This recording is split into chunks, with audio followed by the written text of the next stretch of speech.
चलिए अब आपको एक नई चीज बताते हैं, भावों के ग्रुपों का नाम।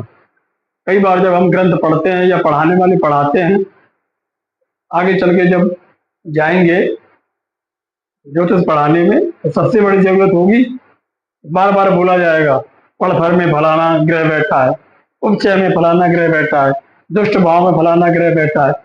अब ये थोड़ी क्रम से बताएंगे, जैसे व्याकरण में सब संज्ञा प्रकरण बताया जाता है, तो संज्ञा प्रकरण में पहले पढ़ा दिया जाता है प्रत्याहार, इतने इतने अक्षरों के समूह का नाम, और यल प्रत्याहार, अच प्रत्याहार, क्योंकि बार बार आच याण इल 42 प्रत्याहार हैं, वो एक एक अक्षर थोड़ी बताते रहेंगे।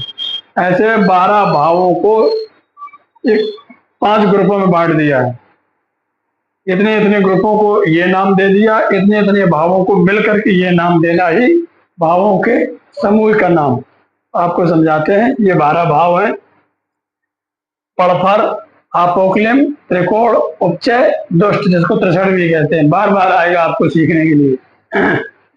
तो आपको सिखाते हैं पहले श्लोक में, एक श्लोक में 2 हैं, समझिए। पड़फर पहली लाइन पे है, द्विपंचरंध्रलावाक्यम ज्ञेयम पड़फरा भिदम। अभिदम माने जानना, अभिदम माने पड़फर, अभिदम माने जानना। पड़फर अभिदम, यहाँ आकाश वर्णी दीर्घ है, ठीक। क्या जानना? और द्वि 2, 5, तो क्या हो गया 2, हाँ 2, 5, 8,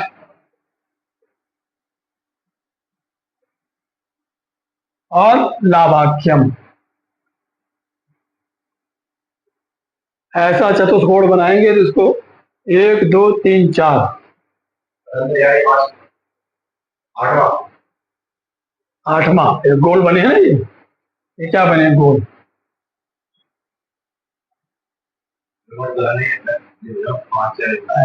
इसको क्या कहते हैं? पड़फर। इसको क्या कहते हैं?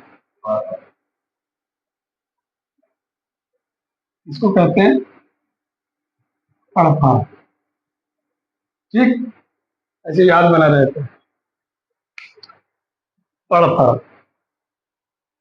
त्रिषण भाग्यभ्यादीनाम आपोक्लिम ममद्विजा, आपोक्लिम ममद्विजा। कह रहे हैं 3 6 भाग और 11 मतलब भाग, भाग माने 9, अव्यय मतलब 12, ठीक। तो 3 3 12 9, इसको ऐसे लिख दो, इधर लिख देंगे 2 5 8 और 11, ये पड़फर हो गया। ऐसे समझ लो, संस्कृत में समझ लो, चक्र में समझ लो, 3 प्रकार से आपको समझा दिया, जिससे आपको सहज लगे। ऐसे पड़फर, पड़फर, इसको पड़फर कहते हैं, ठीक। ये निशान हो गया पड़फर का, चाहे इसको ये निशान ऐसे बना दें, इसको पड़फर कहते हैं, ठीक। इसको मिटा दो इधर से, इधर दूसरी चीज लिख देंगे, ये पड़फर है। ये पड़फर हो गया निशान 4 ग्रहों का। आपोक्लिम किसे कहते हैं? क्या लिखना है? आपोक्लिम। आपोक्लिम किसे कहते हैं? आपोक्लिम कहते हैं 3 6 भाग। 3 कहाँ है? लाल से कर देते, समझ में आ जाएगा। तीसरा भाग कहाँ है? ये है, ठीक। 3 6 भाग मतलब 9, अव्यय मतलब 12, अव्यय।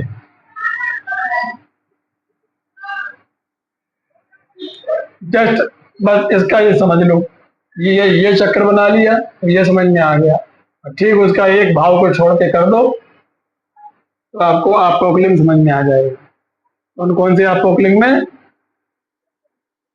3 6 9 मतलब दुष्ट राशि हो गई, मतलब राशि चीज अलग हो गई, लेकिन जो है भाव में, भाव की संख्या में 3 6 12 भाव में।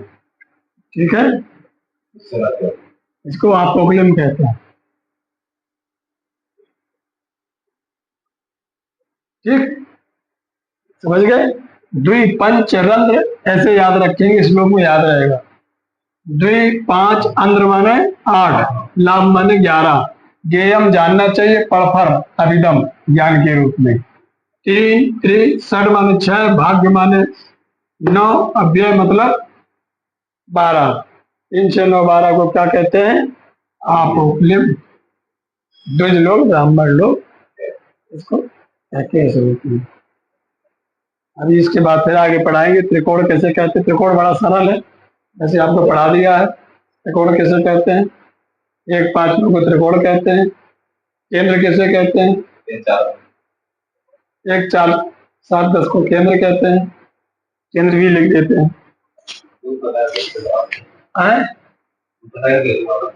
अभी पता तो होना चाहिए केंद्र। अच्छा से, ठीक, 2 चीज आपकी हो गई। अब मेन बचा उपचय। उपचय और समझना, ये भी बहुत सरल है। 6 8 12 2 तीन चीज याद कर लो। 2 को हमने इसलिए विस्तार से बता दिया कि आपको दिमाग में बस जाएगा, बार बार याद नहीं करना पड़ेगा। श्लोक तो याद कर लो, अच्छी चीज है। कभी श्लोक ना याद हो, यू चक्र बनाओ कि दूसरे और 11वें से चक्र बना लो, और ठीक उसके एक के बाद ये बना लो, चलो। अपोक्लिम में होगा, पहले हो गया पड़फर। पड़फर माने सांप,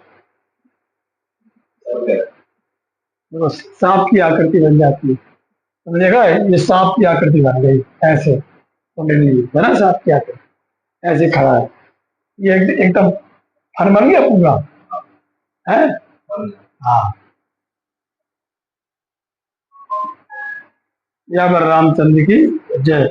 हमारे मनोबल बढ़ाने के लिए मित्रों लाइक कर दो और सब्सक्राइब करो, तो मनोबल बढ़ेगा, नहीं तो फिर कमजोर हो जाएगा।